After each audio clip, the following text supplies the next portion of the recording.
Well, good evening again, ladies and gentlemen, and welcome again to one of our famous demo series at Kai Kai. We love doing those things. Yes. And tonight, of course, you all know Lindsay, Chef Lindsay, but she's here and with her team. So Chef Lindsay is the operator of the Honeybell at the PGA National. And then we have the executive chef, Thomas. Where is Mr. Thomas Hopehall? And then we have the rest of the Digo somewhere. He's floating around. He's the Sioux executive. So we got an army to help to make a nice dinner tonight. So enjoy yourself. Hi, everyone. So I'm Lindsay Autry, and yes, as Diane mentioned, I do have an incredible team with me tonight. So if anything goes wrong, we'll just blame them, right? No. But we have the executive chef of Honeybell at PGA National, Chef Thomas Opholt, is with us tonight. Our sous chef Diego Suero is somewhere hiding in the back. We have to keep an eye on him. He has a shellfish allergy. I've almost killed him a few times, and we do have crab tonight, so just make sure he keeps breathing. And then we also have Jennifer Forsyth. If you guys ever went to the regional before we unfortunately had to close, Jen was with us from day one. I call her my unicorn. So she's here tonight. And so is Vicki Barrett.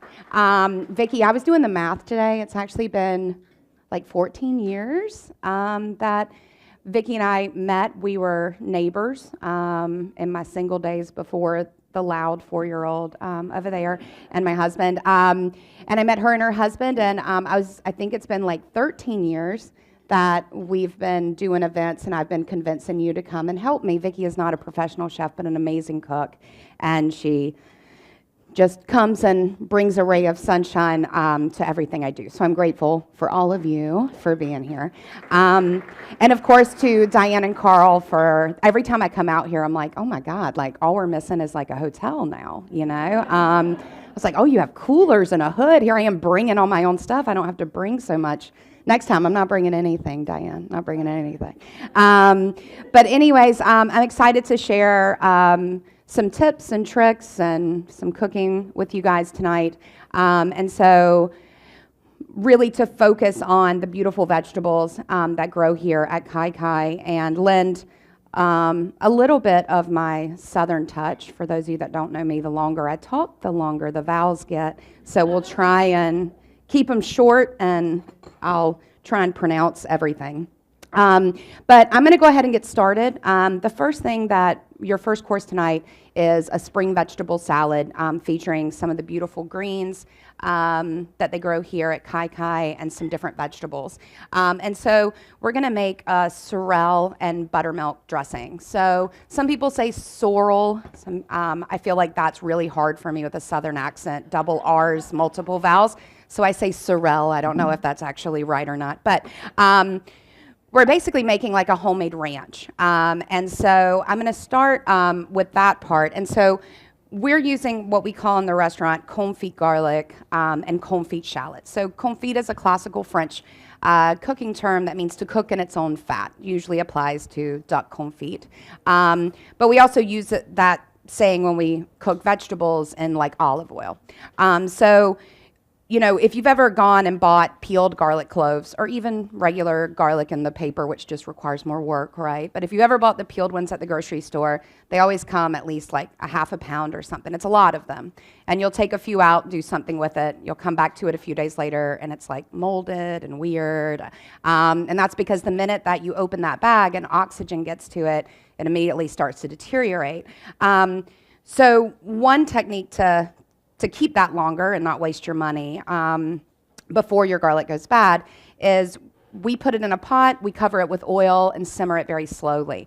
And then you can keep that in your fridge up to a few months. I usually say like a month, maybe at the longest. But you can use the oil to cook with, to make croutons, to saute with, you know, and you have like a garlic flavored oil. And then you have this like cooked garlic, which takes away all the abrasiveness. So we use this a lot in the restaurants because many years of being a cook, every restaurant I worked for when I was a cook, every dish started with a pan and garlic, right? And And some people put a lot, and some people didn't put any because they ran out and they didn't want to chop anymore. Some people burned it. Some people left it raw. And if you've ever been to a restaurant, and we'll just keep it broad like that, a lot of times if you order something that's sauteed, it's either like burned garlic, raw garlic, it's just like very garlic forward. And so I got very raw garlic, it's just like very garlic forward. And so I got very tired of experiencing that in my career. And so we do this now, and then we use this mashed into a paste for salad dressings, or we fold it into butter that we finish dishes with so that the garlic is not so abrasive. So we've done this also with shallots. Now I know that a lot of people don't cook with shallots at home. They're not easy to find. In this recipe, you can easily do the same thing with onions. We use shallots a lot in classical cooking. They're a bit more pungent than a regular onion, but you can do the same thing where you just simmer it in a little bit of olive oil or canola oil until they're very soft. And then we're going to use some buttermilk, some sour cream, and mayonnaise. And so I'm going to recommend Duke's because I'm Southern, but I won't haunt your dreams if you use Hellman's or something else. But the most important thing, even though this seems kind of silly, is that we're going to do this in a blender, but it's the way that you build the blender. Because if we were to start with the mayonnaise is very heavy, right? And the blade would just spin around in the mayonnaise and nothing would ever happen, right? So we're going to start with the confit garlic. So we're using about 2 ounces, which is about 5 or 6 cloves. We're going to put those in the bottom. And then we're going to do the same amount of a shallot. Now I'm just going to use a whole shallot, but you want to do about the same amount. And then to that, we're going to add buttermilk, which is our lightest ingredient first. And so this is all equal parts on this part. So this is a cup, right? So 8 ounces of buttermilk, and then the 8 ounces of sour cream and mayonnaise. But you want to do the buttermilk first. You want to do the garlic and shallot first because those things actually need to puree, and then the buttermilk, and then the mayonnaise and the sour cream last. Depending on what type of mayonnaise you're using, mayonnaise usually has a good amount of salt in it.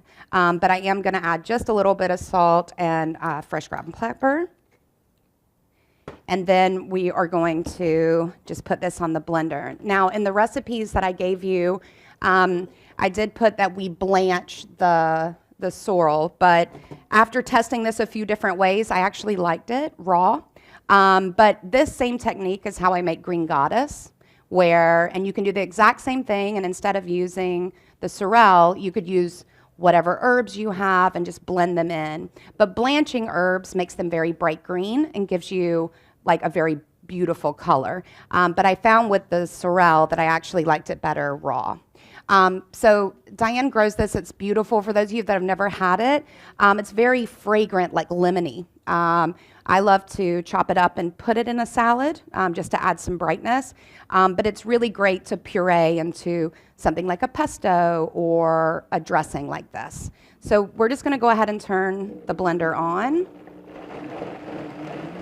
We're going to let this get really smooth.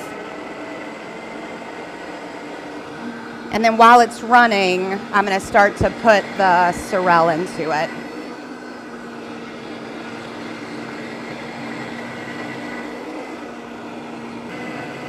Now, normally if you were making like a green goddess, you would add a little bit of acid, either like fresh lemon juice or a little bit of some type of white vinegar like champagne vinegar or cider vinegar. But because the sorrel gives us such the natural lemon flavor, we actually don't add any acid to this, and it's very acid forward. So I think you guys can kind of see. But it comes out this really pretty kind of pale green. And this dressing will last up to a week in your refrigerator, so if you were to make this. But also that base without the sorrel is how we make ranch in the restaurant, and then we just fold in like freshly chopped chives and dill. I know people love ranch. I never liked ranch as a kid. I think I was like the one kid that never liked ranch. I just found it to be very powerful. So we make a much softer version that isn't so like dried spice heavy. So that is the sorrel ranch or the buttermilk dressing. And then we're going to make a salad using some of the greens. And then we've taken all the different like heirloom beans that Diane has, the yellow, the green, kind of your classic green bean or haricot vert, and then we've also got some of the pole or Roma beans. And what we did is we just blanched these, so we put them into quickly boiling water and then shocked them in ice water and cut them into little pieces. A lot of times you buy green beans and you do a couple things with it, but then you find that, like, am I going to eat just green beans like with butter every night? I mean, they're delicious, right? But it's kind of nice if you want to just cook them all and then use them in a salad. So we're going to add some of those. And then we've got some of the carrots. And I did want to show you just kind of a different technique too. I think one of the challenges that, and even for myself, when I'm cooking at home, I'm like, where are my sous chefs? Like, who's going to chop all this stuff, right? Because like at the restaurant, I've gotten used to being like, oh, thank you so much. I'll just take a little bit of that, right? And at home, I'm like, oh my gosh, I'm teaching the 4-year-old, but not quite yet. But there's a lot of ways, and when you're cutting a lot of vegetables, it does get kind of monotonous, right? And I also find that I love carrots in salads, but if you cut them too big, it just becomes kind of weird. It's like one giant piece of carrot. So we like to peel ribbons. So you're already using a peeler. These wide peelers really are the best and the safest. But you take that first layer off, and then we just use the peeler as like our knife and just continue to peel down. And then you get these really pretty ribbons, and you don't necessarily have to mess with a mandolin, right? And then we put those into our salads. And then we also have some of these watermelon radishes that are really beautiful. And so for these, I think, these radishes tend to be very pungent. So what I usually like to do is you'll see today we actually used a mandolin. But what you can do is just slice thin pieces, and then depending on your knife, you may feel like they're still not super thin, and it's still kind of abrasive. So from there, then we like to kind of line them up and do what we call a julienne, where we just cut little matchsticks. But that's another way that you can cut them very finely without a scary mandolin. So we're going to add some of those in. And then we also have added in some fennel. And then for the fennel, for this, I always like to take the fennel and quarter it first. And then we're just going to remove the very middle. Right? And all these little trimmings and things, I'm sure you guys have all seen it now with social media. I feel like when I do a cooking class, everybody's like, I already know that. I saw it on TikTok. I'm like, okay, yeah, okay, thanks. I don't know what I'm going to do in 10 years. But anyways, if you remove the core, right, save that in a Ziploc bag with your other trimmings, put it in the freezer. Once you collect enough, you can make a little broth, right, or a vegetable stock, or use it for chicken stock. Fennel is really strong, and just from like a couple cores and a few gallons of making a broth, it really comes through, and it's really beautiful with poultry and fish. But from here, I usually will end up separating out so that I don't try and move this thing that's going to fall apart. And then from here, we usually just kind of cut thin pieces along, and then we get a very similar texture to like our radishes and our carrots. Because also a big chunk of fennel is delicious, but it's also like very licorice forward. So if everything is cut kind of uniformly, then you'll just have a little bit better balance of your salad. So we have all these vegetables and the greens, and then we're just going to add in a little bit of our dressing and give this a toss. And then the salad today, one thing I didn't show you, or we would be here for hours if I showed you all the things I did, but I also want you to enjoy it and feel like it's a little chef-driven too, right? Is that we made little tiny crab croutons. So they're like little baby crab cakes with lots of herbs and celery in them, and then that's the little garnish on the salad.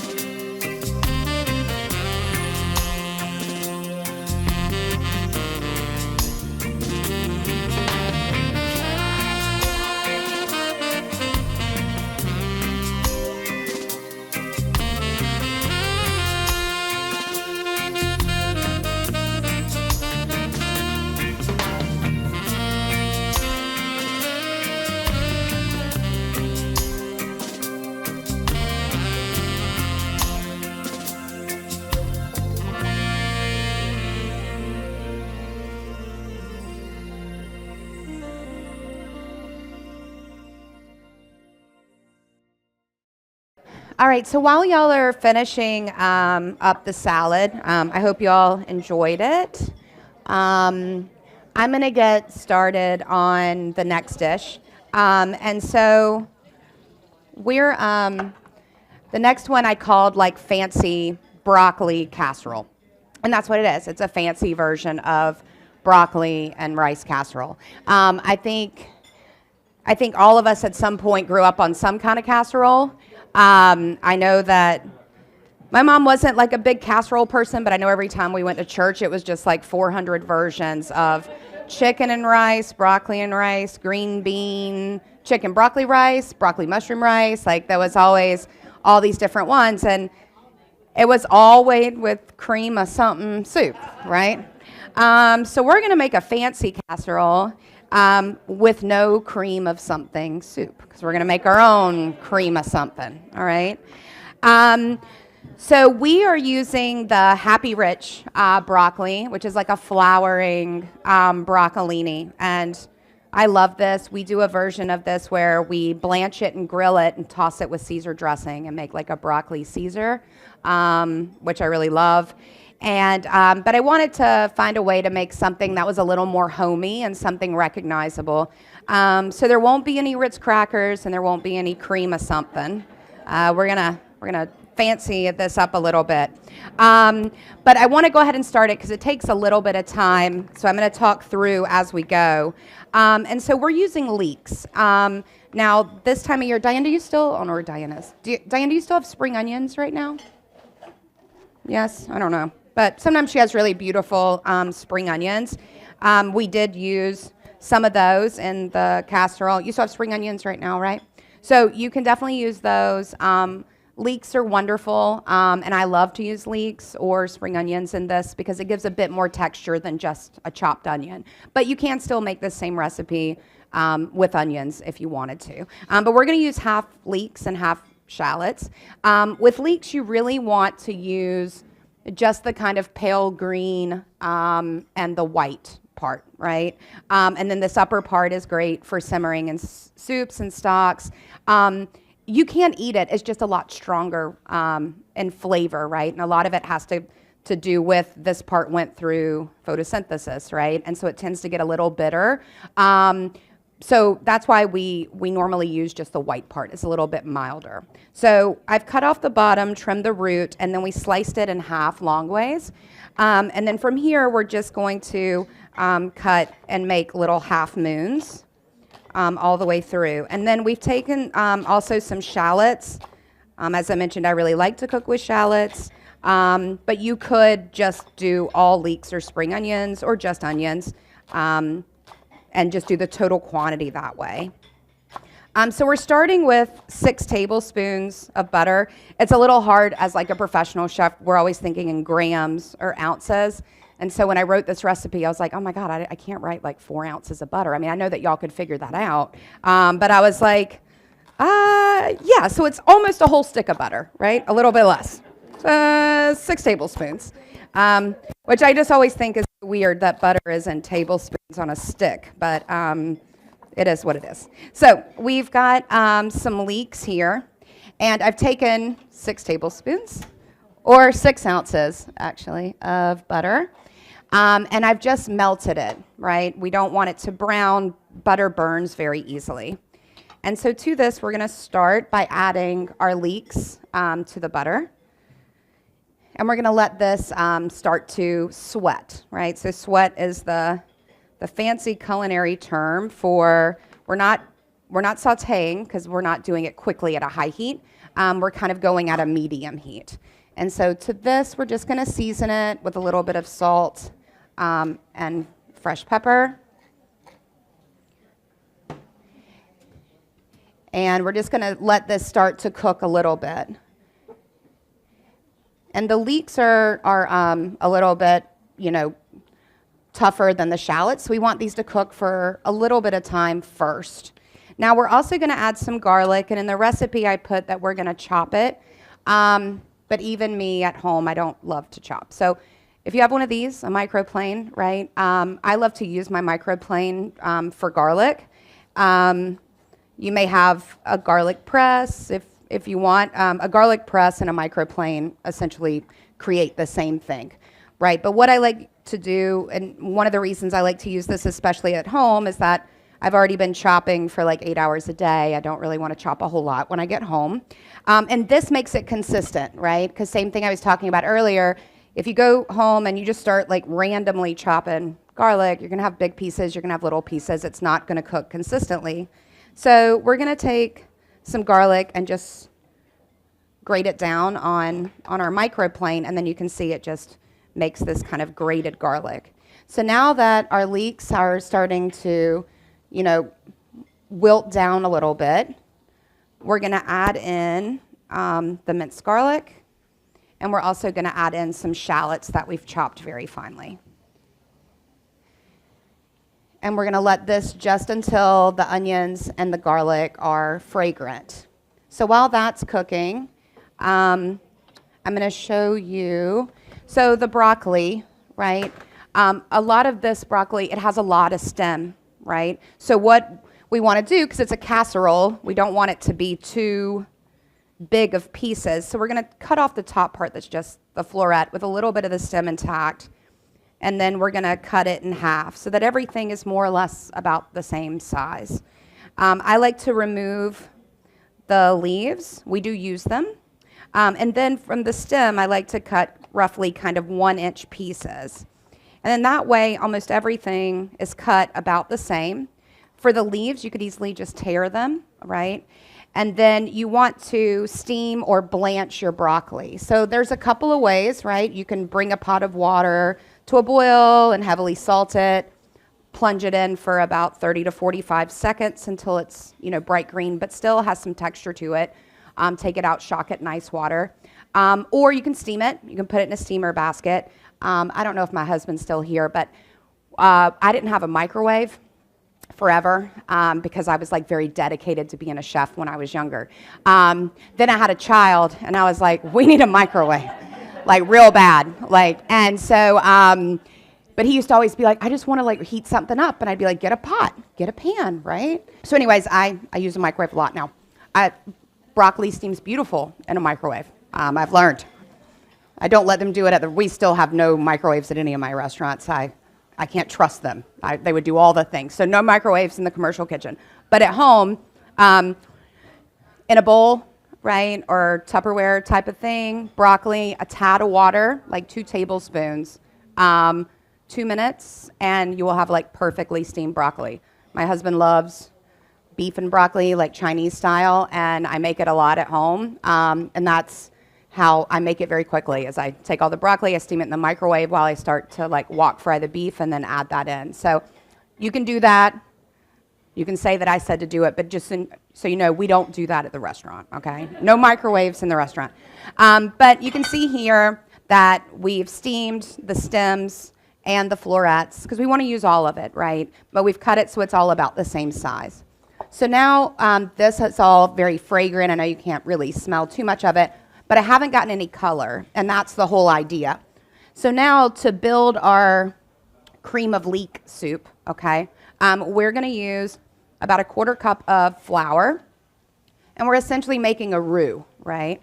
But whenever you add flour to vegetables, this same technique is used when you make like chowder, right, where you saute vegetables, celery, onions, maybe carrots, and then you add flour to it. And the classical term for that is sanger. This is the French term, but it just means to dust with flour. So we're going to add in the flour, and then we're going to move it around. Now, at this point, you can't really walk away because the flour will start to stick to the bottom naturally. But you don't really want to leave it, all right? And you only need to cook it for about 1.5 minutes or so.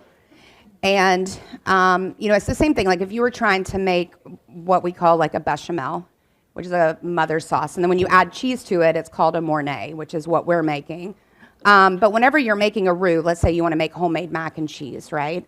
And people are always like, I don't know when I'm supposed to stop, right? When you're making something like gumbo, it's a dark roux. We like to call it a 2-beer roux, right? By the time it takes you to finish 2 beers is usually about when it's done. This style, or what we call a blonde roux, Does not take that long. You really should wait until you're done and then go have a beer or a glass of wine. But what I like to tell people is you want to actually like stick your face in it, right? Don't burn yourself. But it shouldn't smell like raw flour anymore. It should start to smell a little nutty, almost like peanut butter, right? And so you're not going to get a lot of color, but just like when you cook with wine, and you'll see sometimes that they say to reduce it until it doesn't smell acidic like wine. Same thing when you're trying to, because you need to cook the flour to activate the starch so it can actually thicken, right? So we're just going to let this go a little bit longer. And then to this, we are going to use equal parts of milk and heavy cream. If you do not have milk and heavy cream and you have half and half, that is exactly what milk and heavy cream is, right? Half cream, half milk.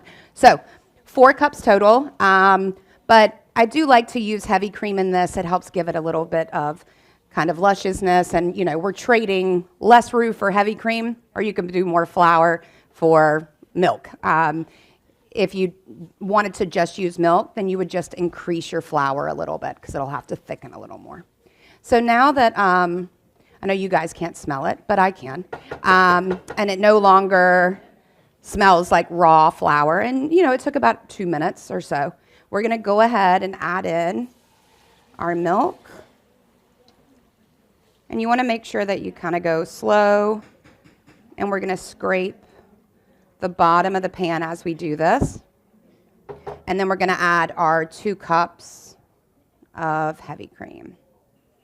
Now I wrote this so it'll fill your classic 11 by 13 casserole Pyrex, all right? I hate to admit it, but I do not own one of those. So I brought a pie plate because I'm going to put it in a pie plate, and I have before. It's not all going to fit. Or you could do this individual, which is the way that we're going to show you all tonight. So I'm using a rubber spatula just to make sure that I get everything off of the bottom. And then at this point, I'm going to switch over to a whisk because the flour is naturally going to kind of clump up, right? And so we're going to switch this over to a whisk, and then now I'm going to increase the heat to bring it up to a simmer. So while we are waiting on that to come up and come to a simmer, I'm going to talk a little bit about the other ingredients. So we are using what's called Thomasville tome. Thomasville is Tome is a type of cheese that's from Sweetgrass Dairy, which is located in Georgia. But it's a aged, raw cow's milk cheese. It's made in the French style. It's very similar to, texture-wise and taste-wise, to like kind of a mild cheddar, but it does have a very distinctive flavor. I really love this cheese, and it's kind of special, so I thought it would be nice to give you guys something special. You can easily use Gruyere. You can use sharp cheddar is fine. I like to keep it very like clean and white, so I would suggest like a white cheddar, but you could use Gruyere as well.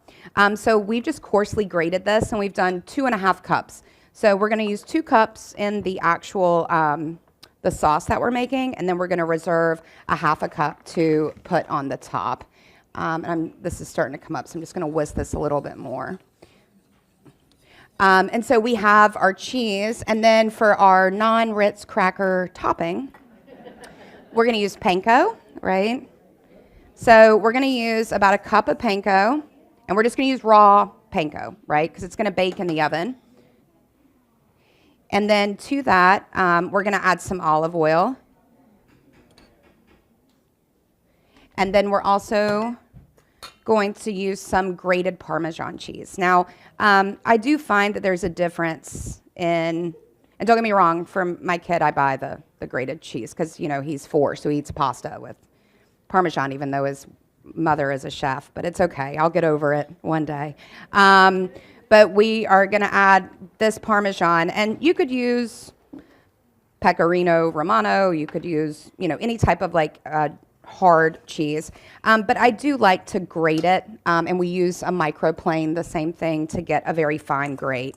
But if you wanted to use grated Parmesan that you buy, that's fine. I would just go for the very fine one, as opposed to the one that looks like it's grated on a box grater. That one just doesn't always give you a very good texture when you're cooking. So we're just going to mix this together, and I'm going to turn this down a little bit because we're starting to simmer pretty good now. And so I know he's really good with the camera, but I know you can see like the bubbles are starting to get bigger, and that's how you know that you're getting a good texture from the flour. And so at this point, now that it's simmering, I'm just going to lower it just a little bit. And now that we've used the whisk and really incorporated the flour, at this point I like to switch back to either a rubber spatula or a wooden spoon, to make sure that we're getting everything off the bottom. Because if you keep using the whisk, the whisk is little tines, so it's not going to hit every part of the pan. So you want to get something that you can really scrape off the bottom. And so now this is getting really nice and thick.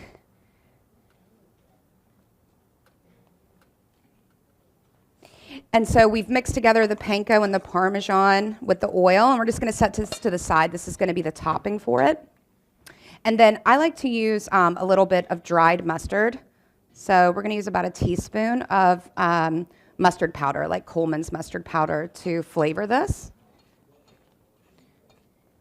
And then depending on what type of cheese you're using, if you decide to use Gruyere, Gruyere is a little bit saltier than Parmesan. So I never add salt to this until after I've added in the cheese. So then you can fix it and add salt. It's always important to season as you go, but in certain dishes like this, you want to kind of wait until the end because it's really hard to take it out if you over season. So as you can see now, I think you guys can see pretty good that I've gotten a pretty good texture, right? The fancy chef term for this is called nappe, which means that it coats the spoon, and if you stick your finger through it, this still stays apart, right? That's very hot. I touch boiling water, so you might want to let that cool a minute before you do that. I have to test my shower water with my toes because it's really bad. I don't feel anything anymore. So now that we've got the texture that we want, we're going to turn the heat off, right? And then now we're going to add in the 2 cups of shredded cheese. It's okay to add it when it's hot. We just don't really want it to continue to simmer because if the cheese cooks too long, it will break, and that's when you'll get the separation. It's really hard to do, but if you were to boil it, it will separate, and then you'll have that kind of layer of oil, which you don't want. So we're going to melt in all that cheese, and the cheese is also going to help to thicken it. And then to this, we've pre-cooked, so you want to pre-cook rice. So we're using what's called Jupiter rice, but it's Florida rice. It's a medium grain rice. That is grown in Central Florida, and we use this at the restaurant. And so we've just made simple rice, water, salt, rice, steam, right? And then we let it cool down a little bit. You can cook this the day before. It's totally fine. It is going to get a little hard like rice does, but that's okay because we're adding it into this. So we're going to add 2 cups of cooked rice directly into our pan. And also, if you make this in a pan like this, an oven-proof pan, like you could put this whole thing in the oven and then just serve it in that, right? Or if you want to transfer it out, today we're serving it in like little soup tureens if you want it to be fancy and make individual ones. So we're going to stir in our rice first to make sure that it gets all nice and coated. And then we're going to add the equivalent of about 5 cups of steamed broccoli, the florets and the stems. So, and this, like I said, this is a pretty big recipe because it fills one of those 11 by whatever the measurement is. The weird measurement of home cooking. 9 by 13, is that what it is? I don't even know. I'm always like, is it a half sheet pan? Is it a full sheet pan? Is it half sheet pan? All right. Yeah, so we're just going to fold all that. I'm actually going to add a little bit more of the broccoli to it.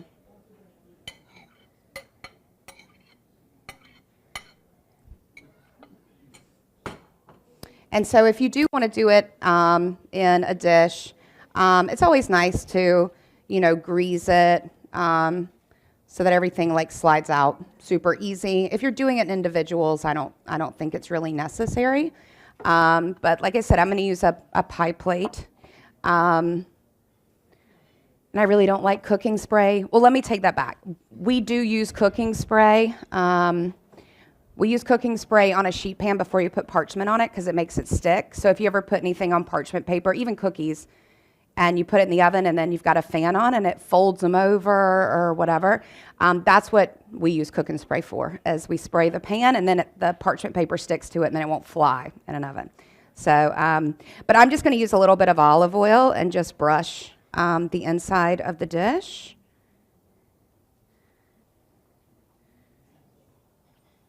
Are they close? No? Okay. I'll start telling jokes.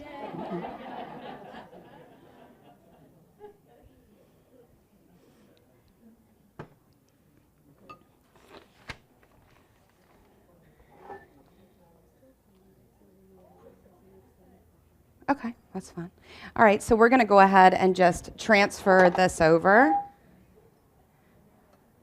I'm going to go slow because they need like 8 minutes. I won't take that long, though. You guys can just have another drink while we wait. But yeah, so we're just going to transfer all of this over. Drop some.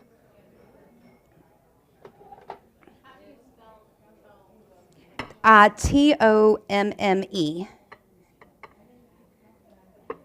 I know that you can find sweetgrass products at Whole Foods a lot, or even Fresh Market.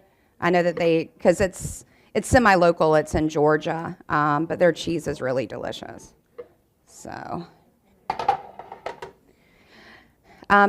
we're just going to smooth all of this over, right? And see, it fits in a deep dish pie plate. I think that's cuter than a rectangle.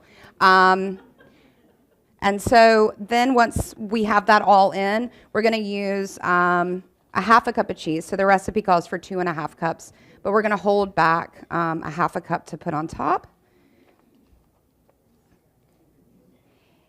And if you do a whole one like this, it takes about 25 to 30 minutes at 350. Do individual ones, it's about 15 to 20 minutes depending on the size. But then we're just going to top with the panko. And because we've massaged it with the olive oil and the Parmesan cheese, this will brown at the same time that everything gets hot on the inside. And then you guys are going to pretend that I put this in an oven behind me. And then you'll see that it comes out really nice and golden. And then we are serving this today with just a little salad of picked herbs. We're doing a little bit of celery leaf. I love celery, but I feel like most people buy celery to either make like chicken salad or Bloody Marys, right? And then you don't really know what else to do with it. So I love peeling celery like I showed you with the carrots to put into salads. I just find that it adds a little bit of saltiness naturally and a different texture. And then all the tiny little yellow leaves on the inside are really delicious. And so every time we cut celery at the restaurant, whether it's for stock or to put into something sauteed or to make a crab cake or a relish or what have you, then we pick all these little leaves out and put them in water, and then we use them as garnishes. So you're going to get a little salad tonight of little yellow celery leaves with some other picked herbs on top. So I'm going to let you guys have a drink, and I'm going to go see what's taking my boys so long, and I'm going to turn the mic off.